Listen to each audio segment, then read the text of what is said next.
Bonjour à tous, bonjour à toutes. C'est une nouvelle année qui redémarre, donc permettez-moi de vous souhaiter les meilleurs vœux hein, pour cette année 2021. L'année 2020, on est bien content de l'avoir quittée, mais qui nous dit que 2021 sera mieux, on n'en sait rien, on va le découvrir ensemble. Donc en attendant, on continue. On continue nos petits chemins, nos petits bonhommes de chemin pour assurer l'avenir parce qu'il y a l'avenir continue hein, malgré tout. Alors, je poursuis donc avec ce chapitre 5, un processus managériaux. On va travailler sur la démarche stratégique. Je vais essayer de faire des vidéos plus courtes hein, que les précédentes. Hein. Effectivement, elle est un peu longue, la première partie de ce chapitre, donc je vais m'efforcer de faire plus court. Donc allons-y, commençons tout de suite, hein, si je veux être le plus bref possible. Donc ce chapitre qui traite donc des méthodes d'analyse, hein, on verra le SWOT, le LCAGE, on verra le PESTEL, ainsi que les 5 forces de Porter plus une. Alors bien sûr, il y en a d'autres, hein, si vous en avez besoin, on étudiera aussi, hein, comme le SMART ou le Business Model Canvas, tout ça on le verra, si besoin est. Mais là, comme je veux coller au plan de votre ouvrage, donc je vais étudier que ces 4 méthodes d'analyse. Donc ici, là, ça va permettre donc à l'entreprise d'avoir une visibilité, hein, soit sur son projet, ou soit sur l'entreprise, hein, dans le cas d'un développement par exemple. Donc ça vous sera fort utile lorsque vous voudrez aborder donc, notamment la conduite de projet en deuxième année de BTS. Alors pour vous familiariser avec ces outils, hein, ça vous aidera donc à élaborer donc l'étude de marché qui est indispensable hein, à la réalisation du business model, mais aussi de votre business plan. Alors allons-y, donc c'est la fiche ressource numéro 2, donc, où je vais ici m'attarder à aborder le SWOT. Mais avant de commencer cela, j'aimerais que vous remettez en mémoire donc, la situation parce que je vais appuyer mes propos par des exemples précis et concrets, hein, que ce ne soit pas que théorique, mais qu'on y mette derrière un peu de pratique, ce qui nous sera fort utile, comme je disais tout à l'heure, pour la conduite de projet. Et puis, on ne sait pas non plus, peut-être aussi pour votre stage virtuel, si du jour au lendemain, on nous annonce que les voyages, les stages ne seront pas possibles cette année. Et à mon avis, on n'en est pas loin. Donc, autant mettre toutes les chances de notre côté et voyons le maximum de choses. Alors, je vous propose donc de rappeler cette situation. La voici. C'était la SAS Avenir. C'est une société donc d'économie. Je vais corriger ça. D'économie sociale et solidaire. Elle est donc spécialisée. Je vais corriger tout de suite. Hein. Je fais une pause. Je corrige tout de suite parce que sinon. Voilà, c'est corrigé. Donc la SAS Avenir est une société d'économie sociale et solidaire. Alors pareil, là je vais corriger à nouveau parce que c'est une économie qui est sociale. Ouh là là, j'ai laissé passer ça dans ma première diapo, je le vois maintenant. Alors hop, pause. Voilà, c'est corrigé. Donc désolé hein, pour ces petites erreurs qui figurent d'ailleurs dans la première vidéo. Je vais voir comment je peux corriger ça. Donc elle est spécialisée dans l'éducation, hein, aussi bien des jeunes que des adultes, et elle envisage la création d'une structure d'accueil, un internat d'excellence pour les élèves et les étudiants de la filière hôtellerie-restauration du lycée Nord Caraïbes. Donc les infrastructures auront aussi pour vocation d'accueillir des touristes de formation venant des Caraïbes, d'Amérique ou d'Europe. Ces visiteurs suivront donc des cours de FLE, hein, c'est français langue étrangère, mais aussi de numérique, des danses traditionnelles, tout ce qui est possible de faire, tout ce qu'on peut offrir, on le mettra en place avec les professionnels que l'on a sur le territoire. Donc ces visiteurs donc, suivront des cours de FLE, je me répète là, non c'est bon. L'établissement donc, sera équipé de 4 hôtels, de 4 restaurants, pardon, de façon à ce que les élèves puissent travailler dans les différents domaines. Il y aura gastronomique, bistronomique, snackonomique, traditionnel. Il y aura 180 couchages, donc ça c'est rien que dans cette résidence, hein, qu'on appellera la résidence Promonde, mais on a déjà actuellement 120 couchages. Il y aura donc une salle de coworking pour aider les jeunes entrepreneurs à développer leur business, surtout au démarrage. sachant que je viens d'apprendre que dans la centrale EDF, il y a des locaux à disposition, il y a une pépinière d'entreprise ici, donc voir avec eux comment on pourrait voir un partenariat pour la mise en place de ces locaux, la mise à disposition de ces locaux. Il y a des salles de sport qui seraient ouvertes non seulement aux résidents de l'internat, mais aussi aux particuliers, à la population qui gravite autour de la résidence. Donc des salles de sport de musculation, j'entends, et de fitness, danse, etc. Il y aura aussi une épicerie solidaire, puisqu'on aura une production locale, je veux dire, à l'intérieur du lycée, mais aussi il y aura des productions, que ce soit agricoles et de pêche et de la région. Et donc cette épicerie sera citoyenne. L'objectif, c'est ici, je rappelle, c'est une économie sociale et solidaire. Donc la résidence Monde sera dotée aussi d'une agence d'événementiel qui devra assurer les activités sportives, culturelles et autres, afin de faire vivre aussi bien aux internes qui seront dans les locaux que les visiteurs qui viennent du reste du monde. De façon à leur offrir une expérience touristique de rêve, une expérience touristique unique. Donc voilà pour ce qui est de la présentation de la situation. Donc on va commencer maintenant notre analyse du SWOT. Donc, analyse du SWOT, voilà. Ok. Donc l'analyse du SWOT, donc elle est indispensable pour communiquer sur la stratégie de l'entreprise et elle doit permettre d'identifier les actions qu'on va à venir, les actions à venir à mener ou les choix de développement si par exemple l'entreprise ne détient pas la capacité nécessaire pour répondre aux évolutions de son environnement. Voilà la diapo suivante. Donc, comme je disais tout à l'heure, ça va nous aider donc à réaliser un diagnostic sur un certain nombre, pour établir pour prendre les actions à venir. Donc, ces différents éléments, donc on sera amené à se poser un certain nombre de questions. Donc, ces questions peuvent être, par exemple, de se demander au niveau des opportunités, quelles sont les nouvelles tendances du marché, quels sont les nouveaux usages, les évolutions réglementaires, les technologiques ou encore les mutations dans le paysage concurrentiel dont l'entreprise pourrait tirer parti.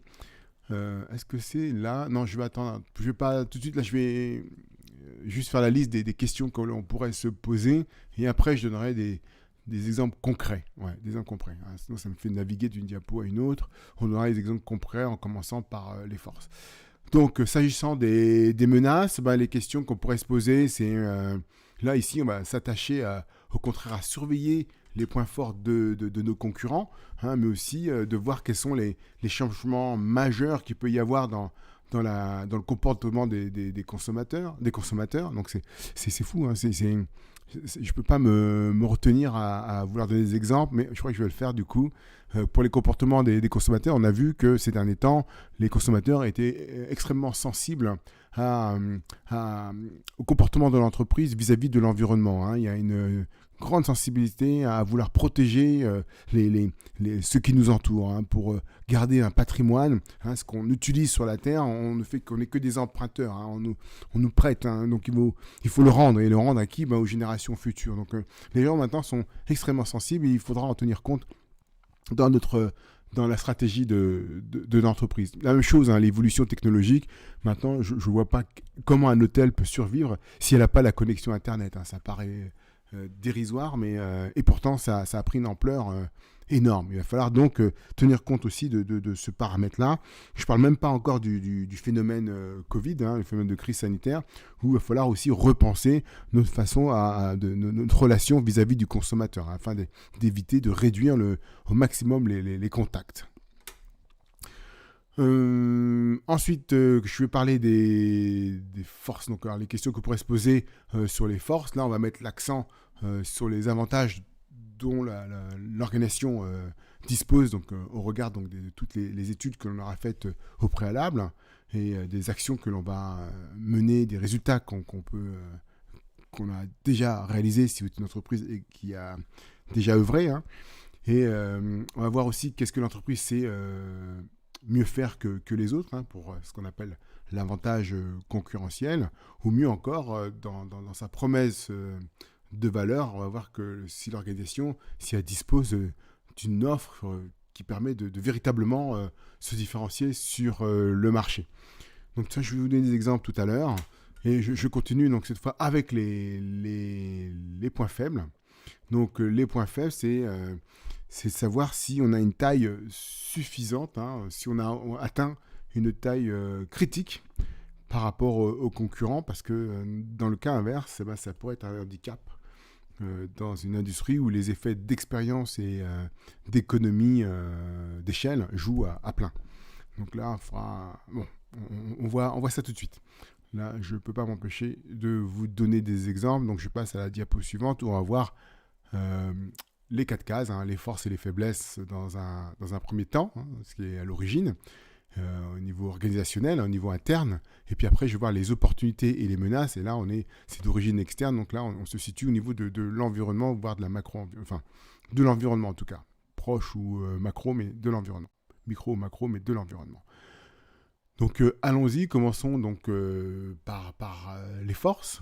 Donc le type de questions que vous pouvez être amené à vous poser si vous analysez vos forces, en quoi vous êtes spécialisé et comment vous allez vous différencier des autres concurrents, dans quelle mesure vous êtes meilleur.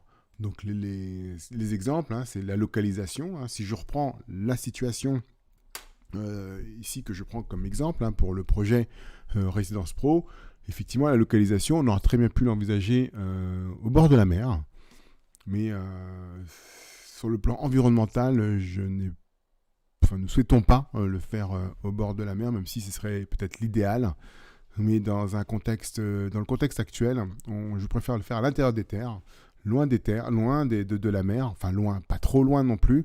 Et puis pour des raisons de logistique, pour des raisons pratiques, je ne pense pas que ça aura une incidence sur notre activité puisqu'on le fera non loin du lycée.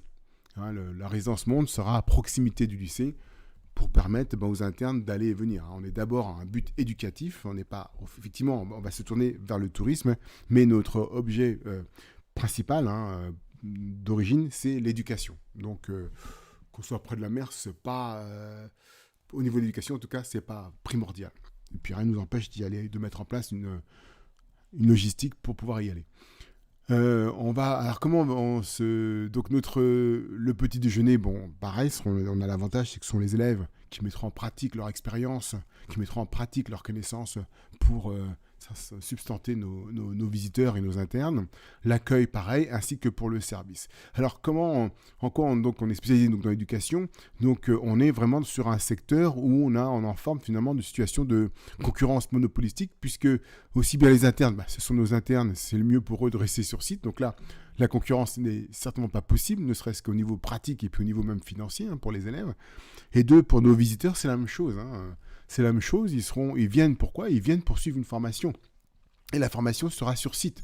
Donc pour eux, pour des raisons pratiques, c'est mieux d'être chez nous. Pour des raisons après, effectivement, ils peuvent souhaiter peut-être que le produit qu'on leur proposera ne leur convient pas. Surtout, je pense notamment aux personnes d'un certain âge, qui ont 35-40 ans, qui ont envie d'autre chose que de vivre dans la résidence pro où il y a plein de jeunes.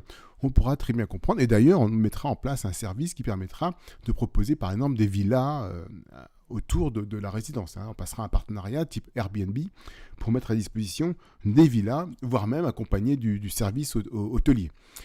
Quant à comment on se différencie des autres concurrents, là c'est un peu, je reprends un peu ce que je viens de dire tout à l'heure.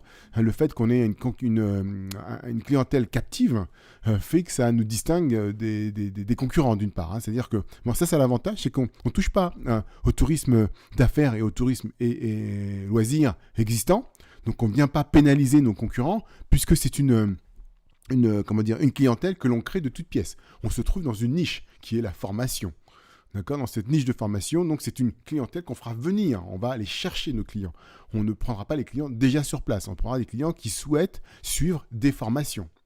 Pour ce qui est des visiteurs extérieurs, même pour l'intérieur, puisque ce sont des internes, donc ils viennent soit pour leur CAP, pour leur bac pro ou leur bac technologique ou encore pour le BTS, voire même après, pourquoi pas, pour la licence. Mais pour l'instant, donc, on s'adresse principalement qu'à des apprenants.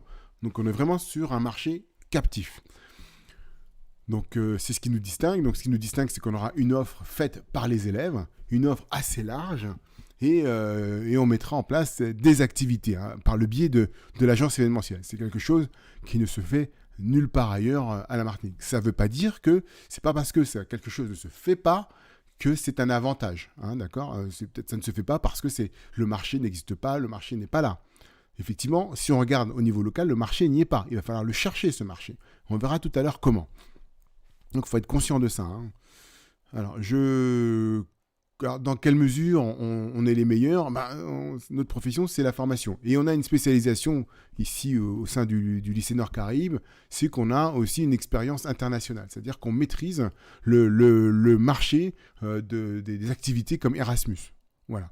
Et puis, on a des partenariats qui nous permettent de trouver les visiteurs potentiels, chose que d'autres établissements ne peuvent pas faire ou ne savent pas faire, pour l'instant en tout cas. Je vais m'évertuer à donner des exemples par rapport à la situation que je vous ai donnée tout à l'heure, pour vraiment appuyer, insister sur que sont les forces que peut posséder une organisation. Donc, dans le cas de la situation, eh bien, par exemple, nous, on a une connaissance, dans le cadre de ce projet, on a une connaissance complète des programmes d'activité d'Erasmus et aussi d'Élan, qui est le dispositif Erasmus, on va dire le petit Erasmus Caraïbes. On connaît bien ce dispositif, on a des partenaires, ça fait maintenant presque 10 ans que l'on travaille avec différents partenaires et qui sont en demande de mise en place de mobilité entrante sur la Martinique. Quand je parle de mobilité entrante, c'est-à-dire de faire venir, qui sont en demande d'avoir des formations sur site, dans la Caraïbe, à la Martinique. Donc vraiment, la demande est là, elle est présente. Ensuite, on a une connaissance des réseaux de partenaires européens et caribes. On a des conventions avec notamment le collège Sir Arthur College de Sainte-Lucie. On a des partenariats aussi avec l'Université de La Rochelle, qui est un département de FLE, de français langue étrangère, où la directrice est en étroite relation avec le responsable des relations internationales du lycée Nord-Caraïbes. Entre autres, c'est moi, quoi. On a une expérience, le lycée bénéficie d'une expérience de 15 ans maintenant dans le domaine de la restauration, par le biais de ces restaurants d'application, donc qui fait le plein à chaque fois. Donc on ne peut pas dire que à ce niveau-là, on ne connaît pas que l'on ne connaisse pas le terrain. Non, on est très bien au fait des choses.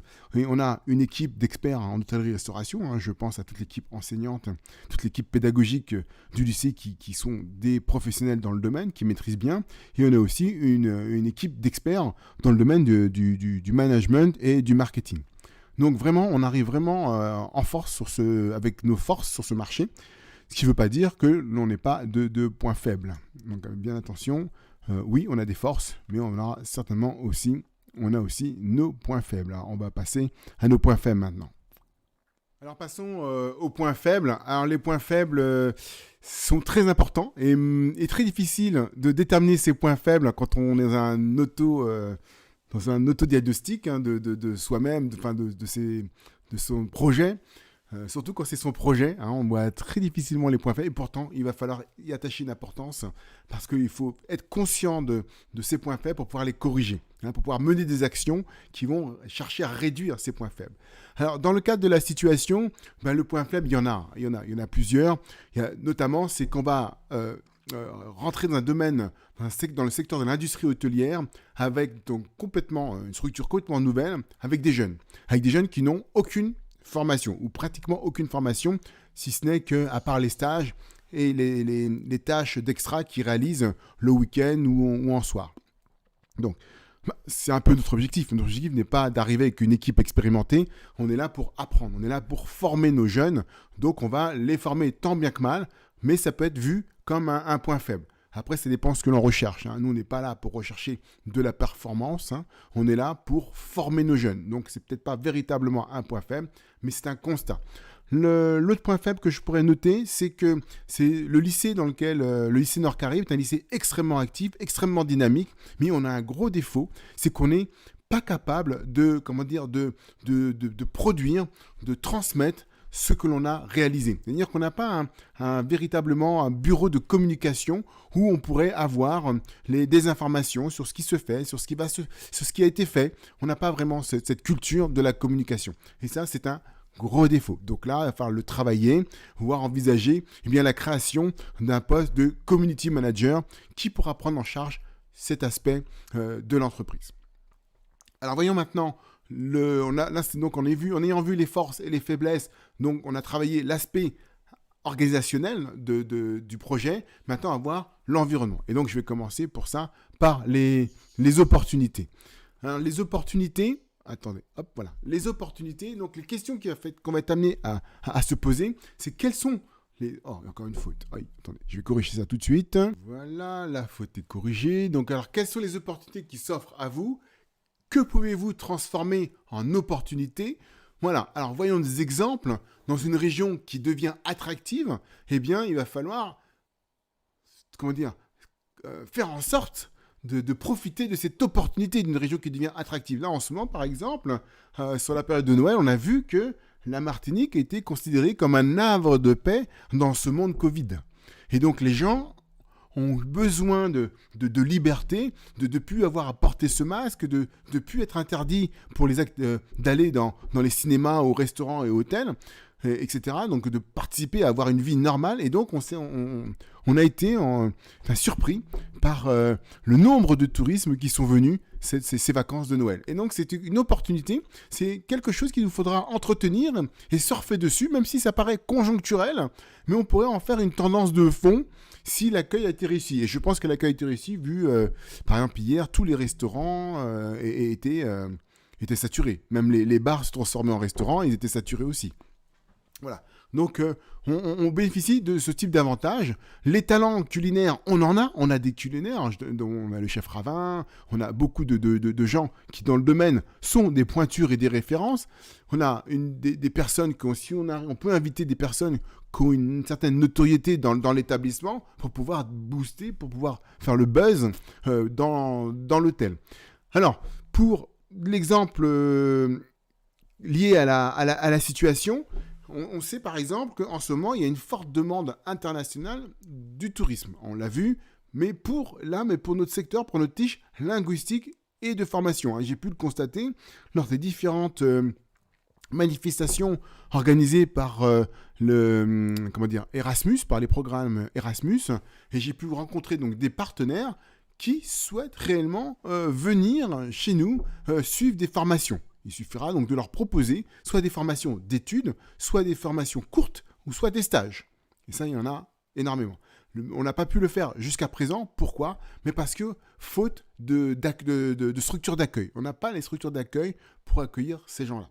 Donc voilà, c'est vraiment un manque, c'est vraiment un besoin. C'est pas que quelque chose c'est quelque chose qui n'existait pas, mais qui a un réel besoin. Comme j'ai dit tout à l'heure, c'est parce que quelque chose n'existe pas que forcément c'est un avantage, forcément il faut le faire. Là, il y a vraiment le besoin, il est là.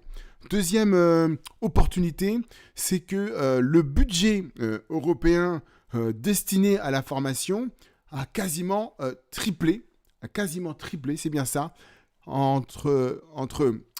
si vous voulez, le budget pour 2014-2020 destiné à la formation, à la mobilité, était de 15 milliards d'euros. D'accord? Eh bien, aujourd'hui, pour 2021-2027, il est de 40 milliards. Donc, et c'est un véritable modèle économique. C'est-à-dire que beaucoup d'entreprises, beaucoup de pays ont parié sur mettre en place des structures pour récupérer une partie du gâteau. Pourquoi pas la Martinique? Pourquoi nous on ne ferait pas ça? On envoie chaque année, je ne sais pas combien, je sais qu'on doit... c'est simple, au niveau de la DAREC, il y avait à peu près entre 400 et 500 bourses de mobilité sortantes chaque année. Donc on doit pouvoir faire autant en mobilité entrante. D'accord? Donc il faut vraiment que l'on puisse dynamiser, qu'on profite de ce créneau et de développer. Deuxième opportunité, on s'est aperçu que l'offre aérienne a s'est développée. Maintenant, on a 13 compagnies qui couvrent la zone Europe, Caraïbes et Amérique.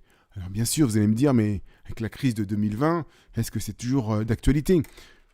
Il ne faut pas baser votre analyse SWOT sur des points conjoncturels, même si ça va avoir des incidences. On sait très bien qu'on n'a pas encore les résultats, on sait très bien que ça va être une catastrophe économique, que quand les résultats vont tomber, des entreprises vont fermer. D'accord, c'est vrai ça. Mais notre analyse, on doit rester sur des constantes, on doit rester sur des informations stables et de long terme. Donc on a une vision globale. Alors bien sûr, si tout se scratch, ça va repartir de toute façon. D'accord ? Donc il faut, sauf si bien sûr on est condamné, on ne va pas rester enfermé, enfin bref, faut éviter le conjoncturel, voilà, rester sur des informations structurelles. Donc qu'est-ce qu'il y a d'autre comme avantage ? Attendez, j'en ai noté d'autres, j'ai noté, voilà. Et il y a aussi, il existe, et ça c'est déjà en place, ce dispositif Élan qui a été mis en place en 2019, voilà, qui dure jusqu'à 2021, mais qui pourra être reconduit. D'autant plus que toutes les mobilités qui étaient prévues, ça aussi c'est valable aussi pour Erasmus, toutes les mobilités qui étaient prévues pour 2020 ont été reportées. Donc à mon avis, 2021, il y aura 2 fois plus de mobilité, et donc les années à venir, il y aura bien sûr 2022 un peu moins, sauf si 2021 on a encore oublié de reporter. Donc ce cas-là, 2022-2023 seront des grosses années de mobilité. Et après on reviendra à la normale, mais toujours avec un budget quand même 3 fois plus important. Voilà des exemples d'opportunités. Donc je vais passer maintenant au MENA. J'espère que ça vous permet de comprendre ce que la méthode d'analyse SWOT. Donc je passe maintenant au traitement. Diapositive suivante. Donc là voilà, la diapositive suivante. Il s'agit des menaces. Donc threat. Il y a un truc, on verra tout à l'heure pour l'anglais. Donc pour les menaces, donc threat. C'est pas facile à prononcer. Threats. Encore une fois, threat. Il faut prononcer au moins une dizaine de fois, une vingtaine de fois threat, pour être sûr d'en faire l'acquisition. Alors, donc la question qu'il faudra poser, donc, c'est savoir quels sont les facteurs internes et externes qui peuvent nuire à votre établissement et à son bon fonctionnement. Effectivement, la localisation est est stratégiquement important. Effectivement, peut-être que vous attirerez plus de clients au bord de la mer que si vous êtes à l'intérieur des terres. Le lycée n'est pas trop à l'intérieur des terres. Je pense que la plage la plus proche, elle est à 10 minutes, même 5 minutes. Si je prends Fontboucher, et ici Fontboucher est une plage naturelle, il suffirait de l'aménager, sans toucher, il est important de garder le naturel de la plage, que je veux dire l'entretenir, voilà, juste l'entretenir. C'est-à-dire faire en sorte qu'il n'y ait pas de déchets, faire en sorte de protéger l'endroit. Je n'ai pas dit de rajouter un hôtel, un restaurant, faire une plage, etc. D'accord ? Ou de ramener du sable, des choses comme ça. Non, on essaye de garder le site tel qu'il est. Mais sinon, il y a la plage du Carbet avec tous ces restaurants de bord de mer qui sont aussi des moyens d'attirer la clientèle. Enfin, des moyens en tout cas de satisfaire la clientèle en termes d'activité. Donc, je ne pense pas, peut-être que je peux me tromper, mais je ne pense pas que la localisation de l'établissement près du lycée soit pénalisant pour le projet. Ensuite, la concurrence. Effectivement, il va falloir analyser la concurrence et surtout, nous, dans notre secteur, on va essayer de ne pas être dans le cadre du projet pro, de ne pas être en concurrence justement avec eux, de les protéger. J'entends par concurrents, tous les hôtels restaurants de Lille, où effectivement on tâchera de ne pas toucher à leur activité, puisqu'ils seront à mon avis dans de grosses difficultés cette année, puisque vous le savez déjà que le taux de RBE et le taux de fréquentation de ces hôtels, le taux d'occupation pour des hôtels ou de fréquentation, de restaurants, je ne suis pas inquiet puisqu'ils sont, ça marche bien, mais pour les hôtels en tout cas, le taux d'occupation est de environ 60,4%. Et ça c'était avant la crise. 60,4% c'était avant la crise, et que malgré ce taux qui est pas c'est pas mirobolant, mais au moins ça peut permettre un fonctionnement normal, eh bien c'est pas le cas, puisque ils ne peuvent pas s'autofinancer, ils ne peuvent pas renouveler leurs infrastructures, assurer une maintenance correcte dans l'infrastructure, du simple fait que rien que la masse, le ratio personnel, on l'a vu dans la précédente vidéo, représente à la Martinique en tout cas 90% du chiffre d'affaires. Donc c'est une véritable catastrophe. Alors donc là, j'imagine même pas avec la crise qui arrive, la crise que l'on vit actuellement, comment ils vont faire pour s'en sortir. Surtout qu'on sait que pas mal d'hôtels ont un moratoire avec la sécurité sociale, c'est-à-dire qu'ils ont des dettes sociales qu'ils ne peuvent pas honorer. Donc un moratoire a été mis en place pour leur permettre d'échelonner la dette sur plusieurs années. Et voilà. Donc pour les crédits, ça ne va pas être facile non plus, puisqu'il faut l'une des conditions pour obtenir des financements, généralement, c'est que la dette sociale et fiscale soit épongée. Donc l'autre menace, donc c'est le personnel. Enfin, il y en a plusieurs. Hein. Je vous donnerai tout à l'heure les menaces que nous on pourra avoir au niveau de la situation. Mais effectivement, donc le personnel, la crise sanitaire sont d'autres menaces, sont des menaces. Hein. Le personnel parce que eh bien, apparemment, surtout au niveau de l'encadrement, il est très difficile de trouver du personnel d'encadrement qui soit formé pour recevoir nos clients. Il ne suffit pas quand je dis formé, c'est-à-dire que des personnels qui puissent parler, autrier très bien français créole, il n'y a pas de souci, mais au moins parler anglais ou espagnol. Et ça, c'est beaucoup plus difficile. Beaucoup plus difficile, et puis qui soit rodé aux outils de management. C'est un autre problème aussi. Sans parler l'aspect technologique, hein, ou l'environnement, la maîtrise de l'outil informatique, ça aussi, ça pose défaut. Donc on a peut-être un souci au niveau de la formation, de l'encadrement, qu'il nous faudra à nous, professionnels de l'enseignement, combler. Et puis la crise sanitaire, on n'y est pas pour rien, donc il va falloir, quand on a une crise cette année, on aura peut-être encore une crise l'année qui vient. Donc il nous faut nous préparer. Il nous faut, dans le cadre du management du risque, tenir en compte cette notion de risque qui est permanente et dans lequel peut-être qu'il va falloir vivre. Donc les infrastructures, les process, l'organisation dans son ensemble, devra tenir compte de ce paramètre. Comment en tenir compte? Je ne dirais pas que c'est simple, mais il va falloir faire en sorte que l'outil soit complètement désinfecté, que les matériaux que l'on choisisse permettent de stopper les éventuelles propagations de virus. Notamment, il existe par exemple des surfaces qui s'auto-nettoient. Toutes les 48 heures ou sur une période de temps, les virus disparaissent. Que ce soit des tissus, que ce soit des matériaux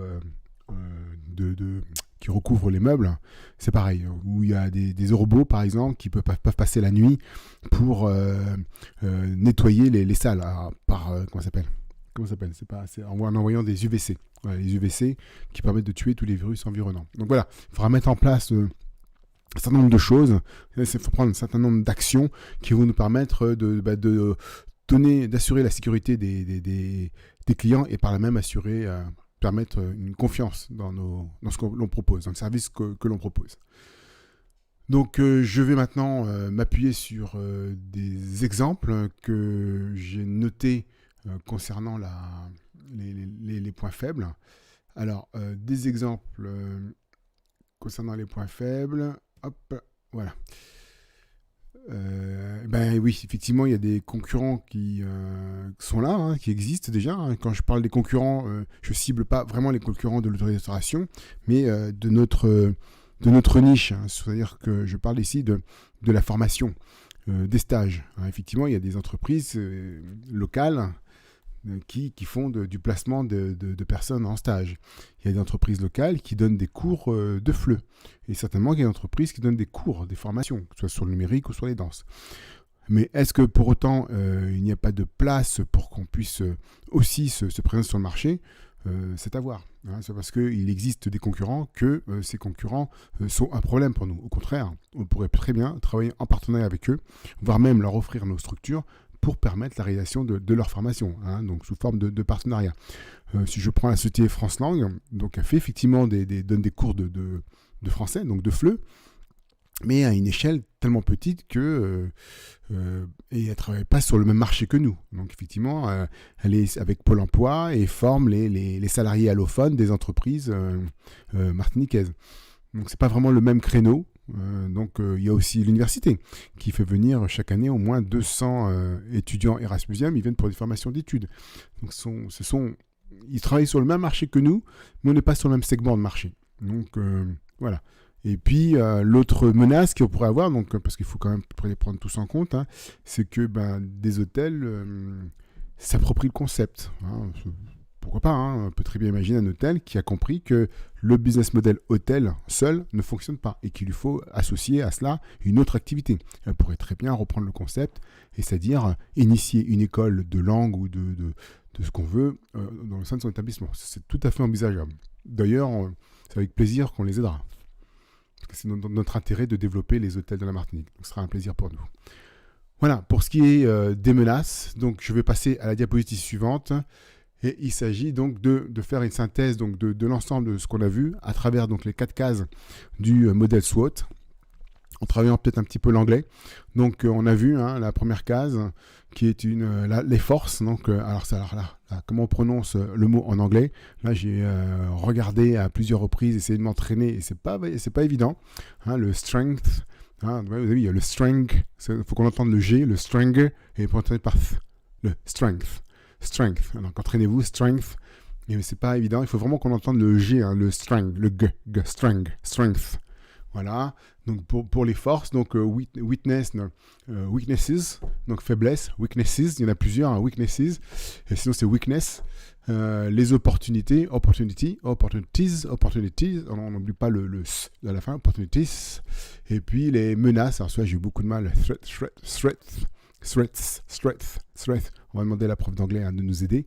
Mais voilà, à peu près les prononciations à l'anglaise. Donc ce modèle, donc, c'est une démarche qui permet qui vise à permettre à évaluer une entreprise de savoir si une entreprise détient ou non les capacités stratégiques nécessaires à répondre aux évolutions de son environnement. Donc il faut qu'elle soit réactive, donc il faut qu'elle puisse mener des actions pour pouvoir réagir à ça.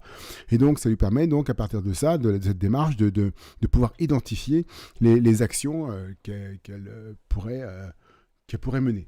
Et donc, par exemple, si ces actions, c'est de lancer de nouveaux produits ou d'enrichir son offre de service ou d'investir pour atteindre une taille critique, dans le but de tout ça, dans le but de rester compétitif et voire même, pourquoi pas, de s'allier avec des partenaires.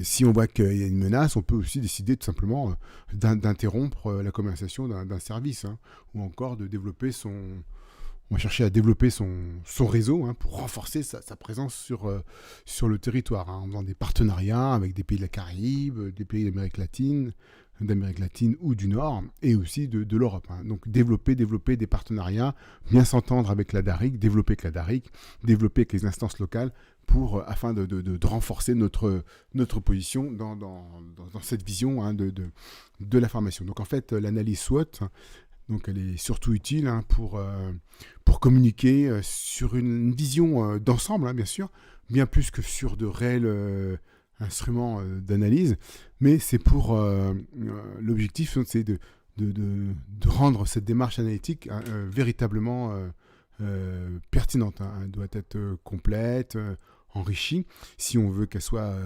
opérationnelle de d'autres méthodes. Donc comme on l'a vu, comme on va voir d'ailleurs, on va voir après, je crois que c'est Pestel, le modèle d'analyse Pestel. On verra aussi les 5 forces de Porter. Donc je vous donne pêle-mêle comme ça.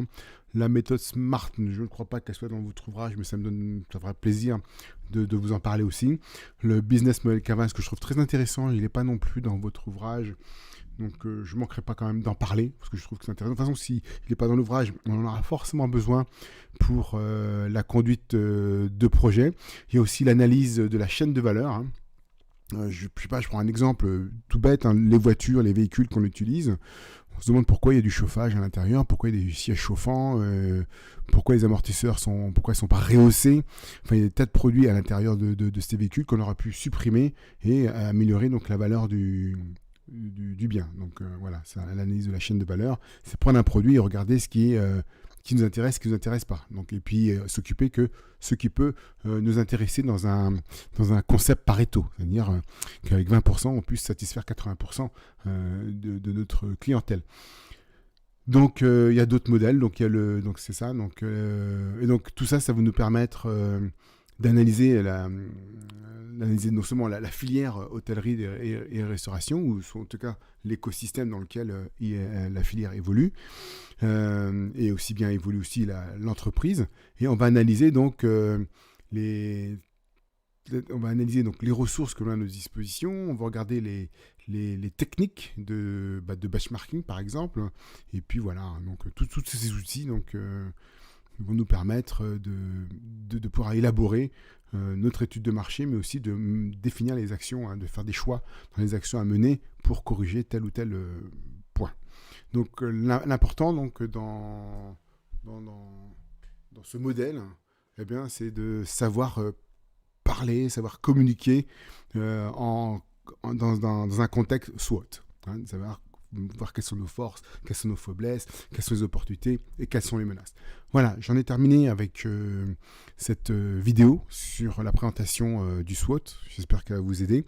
J'espère que je n'ai pas été trop long parce que je crois que ça a duré au moins plus de 20 minutes. Je vais voir. Enfin voilà, c'est le mieux que je puisse faire. Et je vous remercie pour votre écoute. Et puis, dans la prochaine diapositive, on parlera d'une autre méthode d'analyse qui est la méthode LCAGE.